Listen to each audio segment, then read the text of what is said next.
How's it going, guys? My name is Zach with the Movie Castle, and today we're going to be talking about Knowing. This is from 2009, directed by Alex Proyas, and stars Nicolas Cage.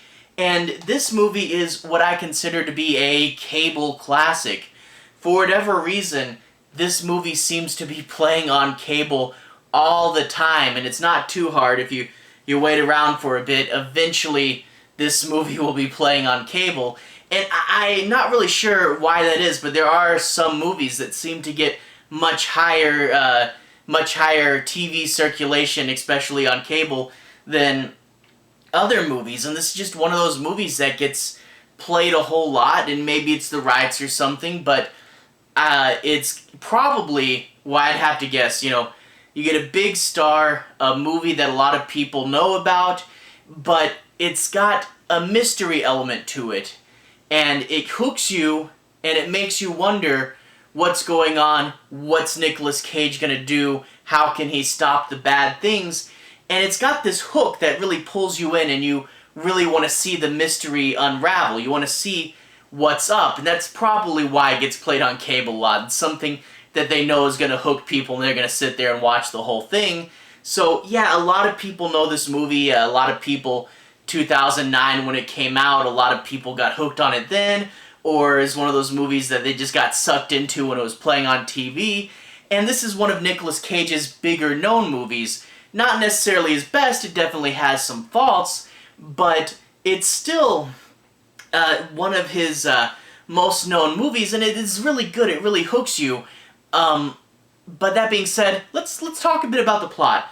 I'm not going to be doing any major spoilers, but I do want to say my piece on a few plot points and make sure you guys have a basic understanding as to what the movie's about. So let's go ahead and dive into the movie now.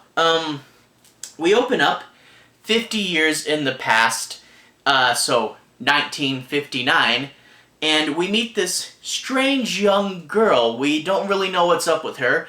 Neither does anyone around her, really, but they know that she's odd. And the class at her school is going to be making a time capsule. They're going to bury this underground for 50 years, and then in 50 years they'll open it up and see what they put inside.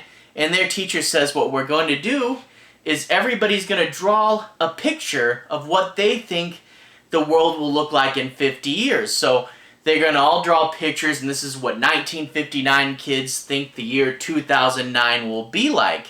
So they all start drawing pictures, except the weird girl. The weird girl goes, I'm going to write this list, and she just gets out her paper and starts obsessively and really fastly writing all these numbers down, trying to get as many of them as she can before time runs out.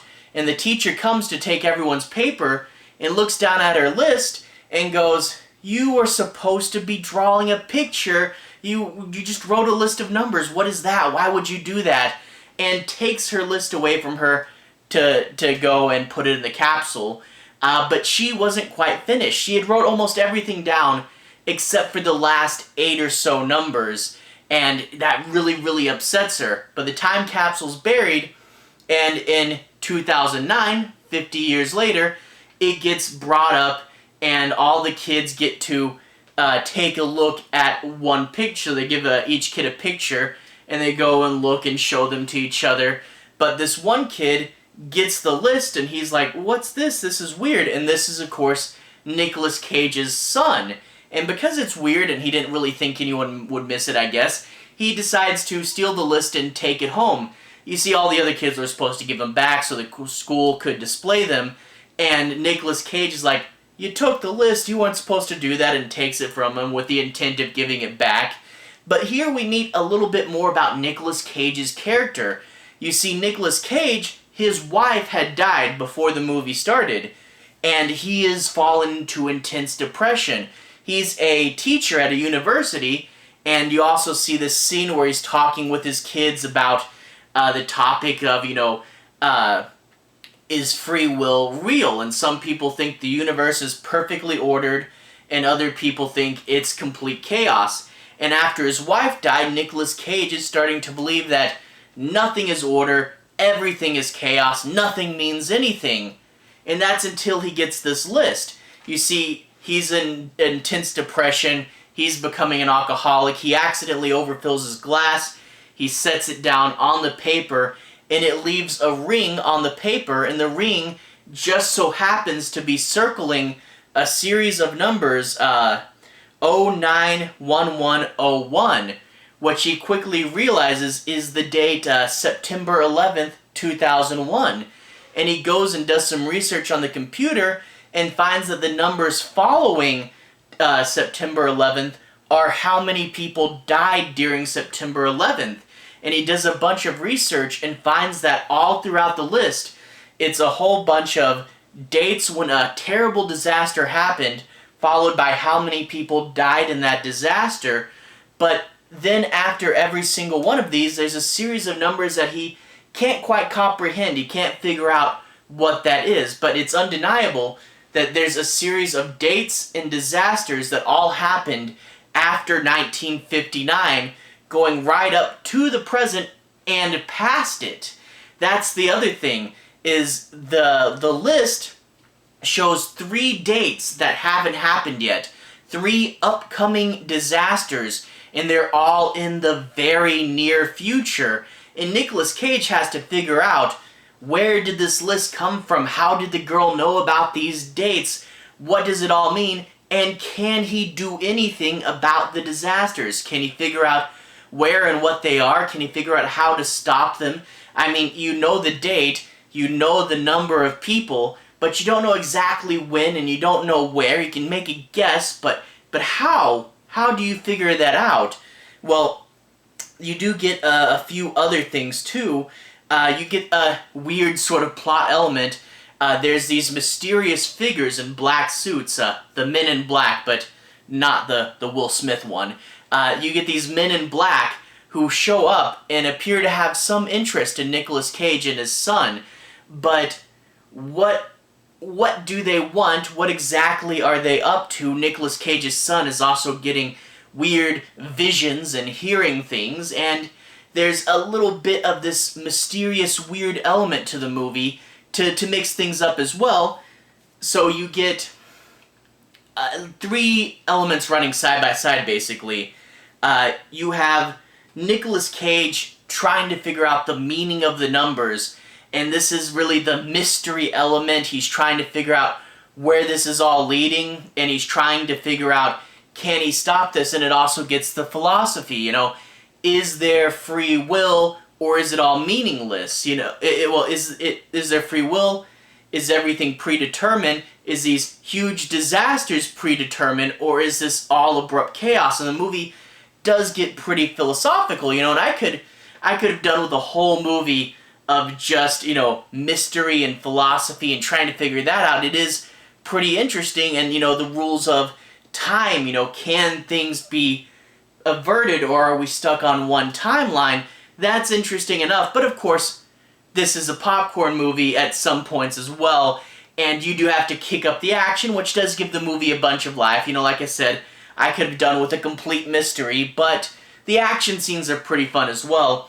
You do get a lot of people saying, you know, it's a big disaster movie, like 2012 would come out a few years later, and, you know, whenever Nicolas Cage is putting himself into the action, you really see things, you know, start to go crazy, especially when you get to that final day and realize more and more just how crazy and over the top this final day is. You do get some pretty fun popcorn action scenes, and it is pretty cool. And then you get the third plot element, which is the supernatural mystery Men in Black element. Now, this element, a lot of people say it comes out of nowhere and it doesn't quite fit, which I guess I get. The thing is, the ending of the movie leans more into this third, and they did something smart, because if you were to just, in the last act of this movie, introduced all this weird and trippy, you know, not super trippy, but this weird and crazy stuff, if you were to introduce that out of the blue, people would be like, what the heck is that? So they made the smart choice of putting it in early in little chunks to sort of help you understand and come to terms with it, but it still is a weird plot element that a lot of people say doesn't quite fit. I think it is fine, but it is noteworthy that it is a little weird. I also want to say, Nicolas Cage as the lead of this movie. Nicolas Cage, he's fun and charismatic. Now, a lot of people know him for his intense, angry freakouts, but there's not really an intense, angry freakout in this movie. Like, he doesn't have any scene where he goes too over the top or, does anything too crazy, but it still is pretty cool, and even though he doesn't go to the 11 that he normally goes to, you can see him with this intense energy. You can see the weight of his wife's passing in him, and you understand his depression, and when he's thrown into these philosophical questions, you can really see the wheels turning in his head, and you can see him really trying to understand it all, and it really takes, a script that at times could get, too into the mystery for some people, but Cage's performance keeps that energy, keeps it going. There's one scene that, really helps you understand Cage. He sees the men in black outside of his house. He's worried for the safety of his son, so he chases them out with a baseball bat and starts yelling at him. That, in and of itself, that's what you're supposed to do.